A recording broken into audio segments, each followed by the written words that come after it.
Hey y'all, and welcome back to another episode of the Roompact ResEdChat podcast, where I'm one of your hosts, Jasmine Nettles, an associate director for housing and residence life at Eastern Kentucky University. And today I have another special guest, and I'm going to talk about a program that I run under my housing department. So first, I will let my guest introduce herself.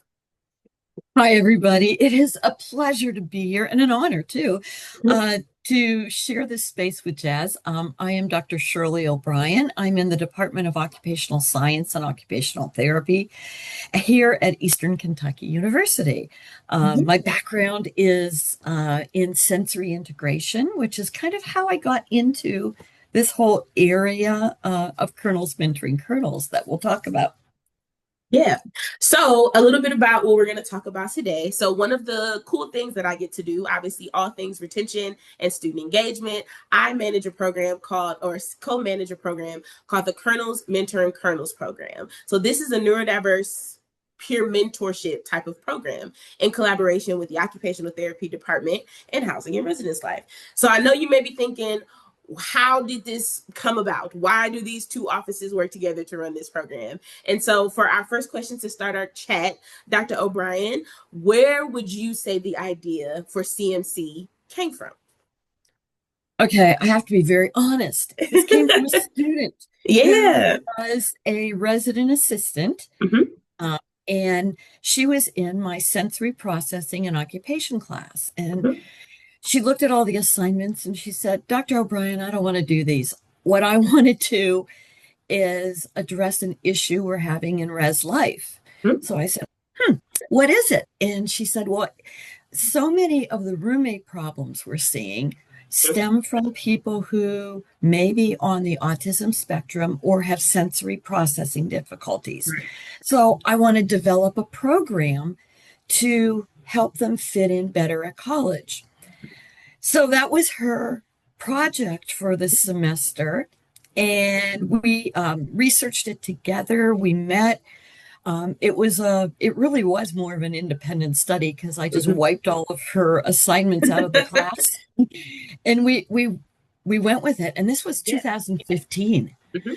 so pretty cool, pretty Yeah. cool. So when I got to EKU in 2020, I was in RHC initially, a residence hall coordinator, and it was right at the height of the pandemic.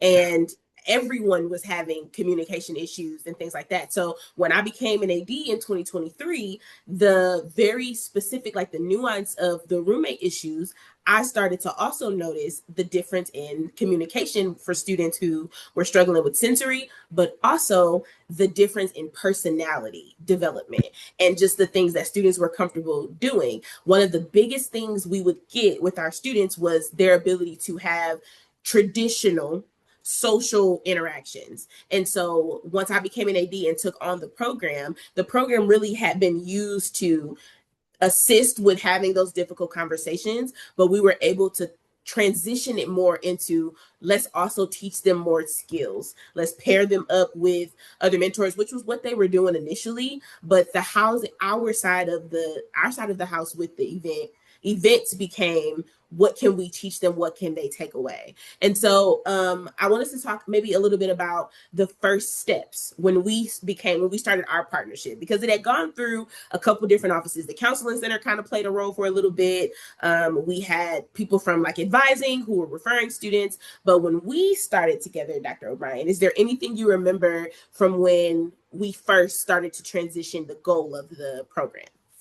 Oh, you speak to my heart because it's about participation, Mm-hmm. participation and engagement. Yep.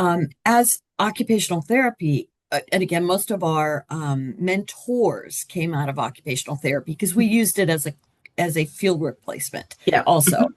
But what we really did is shift the outcome to participation in college life. Mm-hmm. We have so many programs on campuses who are tutoring. Yep. Really talk about, how do I join or how do I learn what my differences are? Yep. But people are not bridging the gap to how do I really participate in college? Because we know those who participate are the ones that graduate. Right. It's, so, it becomes Hmm. retention and graduation numbers that we were Yeah. really looking for. And so that's Yeah. what I saw us do. Jazz, you had such great ideas of, just weekly activities. Let's Hmm. give it a shot. Hmm. And, we may get one person, Yeah. but one person is more, and then that one person brings another person the next Yeah. time. Yeah, which was, I think that was, I think the biggest part of the idea, because some of the students were like, well, can we run this like an RSO? Well, no, because you No. want it to stay specific to the students who have disclosed to us that they struggle with neurodiversity or just the difference in how they interact socially than other students. But we also had those P1, P2 students who were in occupational therapy who also wanted to learn how to navigate and coach students, potential future clients, in learning those skills themselves. And so when we got into the idea of the partnership, obviously my skill is event planning. So I know, if I'm aware, I know what sensory skills are, I know what they need to learn from a housing standpoint, but we relied a lot on the occupational therapy side to say, well, yes, but don't call it this. We can practice this, but let's do it this way. And so one of the structure from the OT side was something else I wanted to talk about, because can you talk about the weekly mentorship meetings and the sessions for how the OT students work with their mentees from HRL? Okay. Well, the students meet usually for an hour on Yeah. campus in a public place Mm-hmm. so that they're able to set up a goal for the semester. It's like, Mm-hmm. what do you want to do? Yeah. And then they also do another assessment. It's called it's a modified occupational profile is what Mm-hmm. it is. And so they ask them, it's like, well, what do you value? Yeah. What are your interests? And then how satisfied are you with your skill set? Mm-hmm. So that's how they then develop a one or two goals. Yeah. And they then say, okay, like over 6 weeks, what could I work on? Mm-hmm. And check in weekly. It may have to do with something about participation. It may have to do with what are some life goals. Um, and then the OT students have been really good at learning their role as a coach, Yeah. not as a direct interventionist. And Mm-hmm. I think most people, when they come into a major, they all want to fix people. And it's like, we're not here to fix people. We're here to support. Mm-hmm. We're here to provide the environment and or help the um, individual Mm-hmm. structure their environment for success. Yeah. So that's kind of where we go with the weekly meetings. And then the OT mentors meet with myself, another OT faculty member, and our graduate assistants, both from Res Life and Yeah. from our area. Yeah. Um, and, they just talk. What we find is that the coaching mentors talk better to peers their own age. When I Yes. walk in the room, they all shut Yep. up. Why are y'all in here? Are we in trouble? Every time. Yeah, that's it. But they're able to talk, and then our GAs are come back to us and meet with us additionally and say, okay, this is what we're finding. This is what we need to, how do we coach our mentors to do this better? Yeah. And I think it's just fun. It becomes a real self-awareness Yeah. Mm-hmm. activity for the professional students, along with for our mentees who mostly are living in the dorm, but we have expanded a little bit. So we Yes. do have some commuter students also Yeah. saying, Mm-hmm. hey, I want this, Yeah. how do I get involved? So Yeah. And I think one of my favorite parts of us learning how to navigate the program, from me not knowing really anything about OT and you never having a housing background, we played off of that. And so when it came to the mentors and our OT folks, they know that neurodiversity, it spans several topics. You have from ADHD to autism disorder, right? And so, but learning the language has been something that's been really cool for us on our side of the house. I know that when we are doing conduct and when we're writing processes and procedures and stuff in our office, because I've spent so much time working through this that has helped with that. But I know something that we've been able to give you all, but with our OT students, is teaching them what the crisis protocols are for campus. So teaching them how to write SAID reports, or when, like, if something is elevated or something serious happens, literally simply just giving them my cell phone number to say, I don't care what time it is, just call me, because it's easier for me to teach you how to walk through it. And a lot of them were like, oh, I didn't even know there was a Say It team. I didn't know that I could just write a report about a friend. Yes, you can. And because they were in this position to coach students that way, they've been able to find that out. And I think that's what's been super cool about this. And when I talk to people about CMC, they're like, well, where did y'all come up with this idea? Listen, I inherited it. It came from 2015, but the way that we do it now looks very different than when we first started it. And so I wanted you to talk a little bit about your conference experience, because you all have been very successful in sharing this information or talking about the program with the OT field in general. Or we have, and I do want to say before we go on that we purposely name this program Colonels Mentoring Colonels, not doing to, but doing with, and Yes. that is a key piece of really building that participation part. So we've been able to take this to OT conferences, locally, state, nationally, and now internationally. We presented this 2 years ago to the OTU International Research Symposium, which is a group of OTs internationally that are doing some cool programming for neurodiversity. This is a growing field on college campuses, and to really partner with your OT program or to hire an occupational therapist. That's where we're seeing more OTs getting hired, particularly on the West Coast. The West Coast is moving a little quicker than where we are right now in the heartlands. But the model program comes out of Ireland, out of Trinity College. Phenomenal. If you've not looked at their website, you've got to see that. Dr. Kieran Lewis, oh my goodness, I'm a groupie. And he happens to be on our conference planning committee. So I've really enjoyed looking at what they're doing. So that's kind of where we've been. We've gone every year to a conference.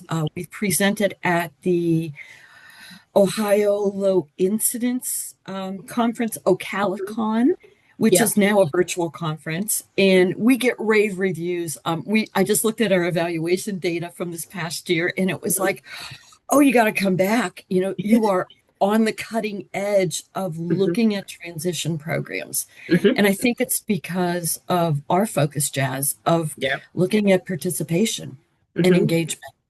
And we keep it so, I think the simplicity of how we run the program, yes, we use data because like Dr. O'Brien mentioned, the meetings that they have weekly, I keep track of that on the housing side. As far as the forms and where they can store the data, it's as simple as running a report to give it to whoever would need it. But we keep it so simple, because when you start to overcomplicate it, or when you start talking science to students who just want to learn how to be friends with people or build general relationships with people, that's when you change the intention and their motivation to be involved in it. And so I was so pleased or impressed to hear that people are receiving it so well, because again, sometimes the more simple way of pairing a student with another student to get them to talk to each other based on what their comfort level is, it's really that simple.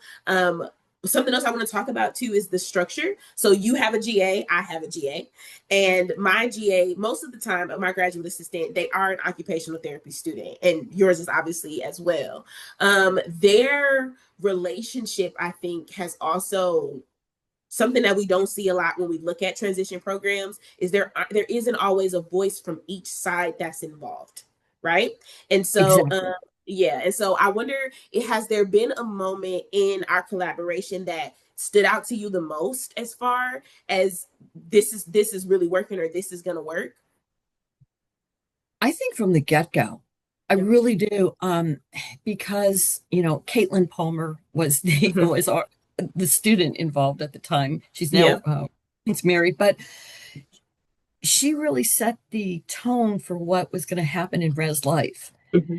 And she wasn't my GA. She's like, I want to work with your GA. Mm-hmm. And so it really helped me to see that we're just not about identifying like a clinical model. Yeah. Mm-hmm. And that's what's real different, because a lot of places across the country right now are placing a program like ours, not in Res Life, Mm-hmm. but in either a Counseling health, center or a health yeah, clinic. Yep, a counseling center clinic. or a Mm-hmm. health clinic. Yeah. And that infers a medical model, Mm-hmm. which does not work for Right. participation. Mm-hmm. And then the other part of it is that students are coming to college and say, I've had an IEP in Right. high school. Mm-hmm. I want to do this on my own. I really Yep. want to be my own person. Why do I have to label myself?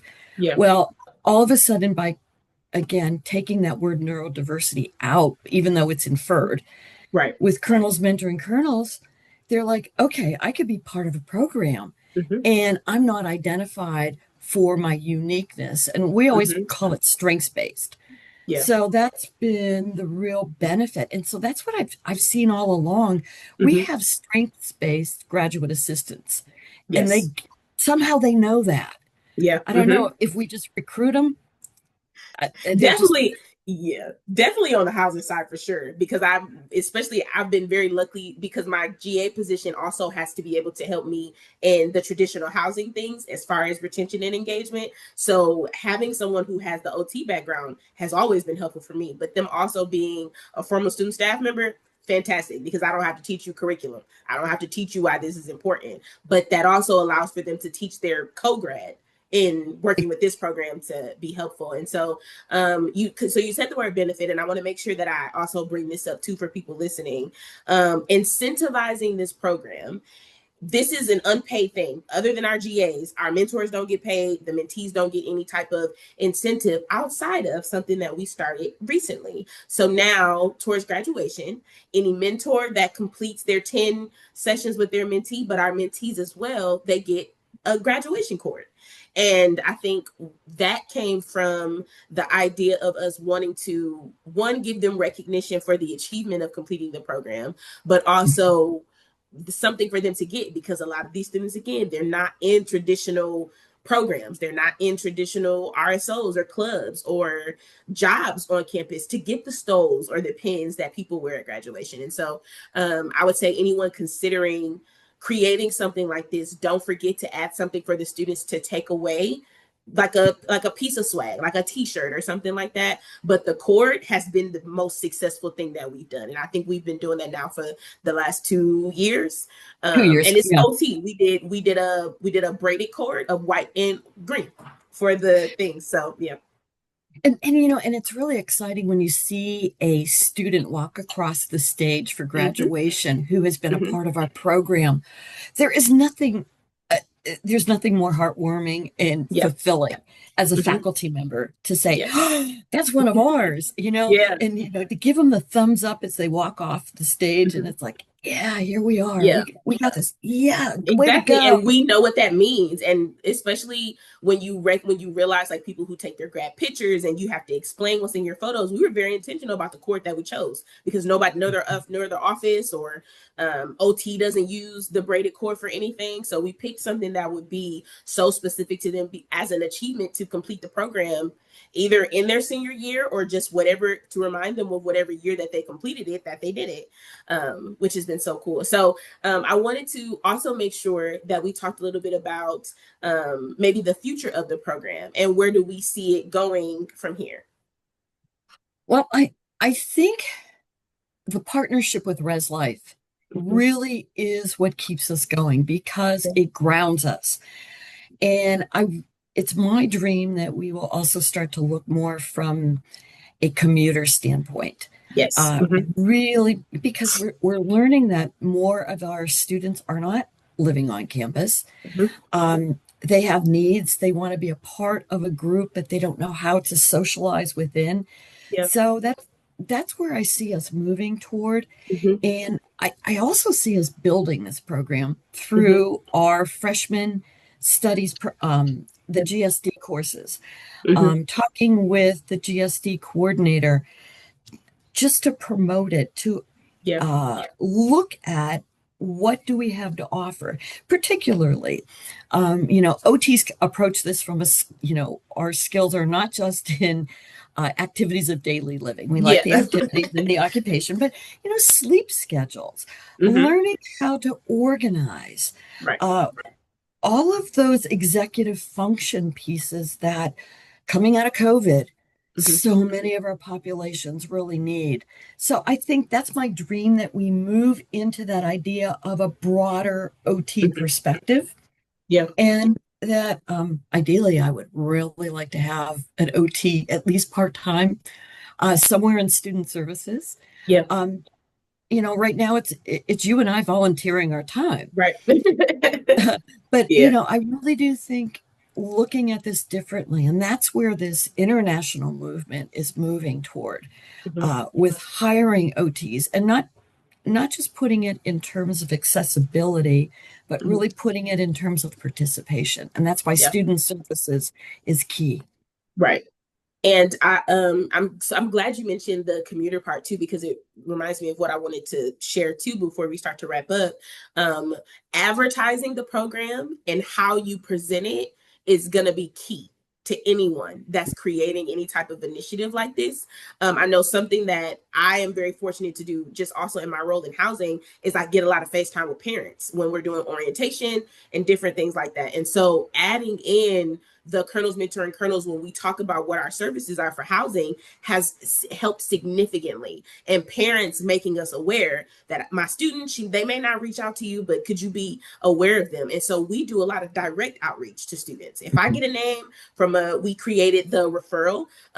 We've had some long stretches of periods trying to get it integrated into Banner, but we just created our own referral form and we send it to faculty. So when you're in class, if you're noticing these things, refer them to us. Don't refer them and tell them you referred them, but we reach out and say, hey, come check us out at this event, or come get connected with a mentor, or come learn X, Y, and Z with whatever event is coming up. So, but we've added the language of the program and just exposing it to parents, but also to our students as we're moving through the welcome to campus process. So, and I wanted to ask you too, Dr. O'Brien, as we wrap up, what message or what recommendation would you give to a colleague or someone in my area or yours that's interested in starting an initiative similar to this?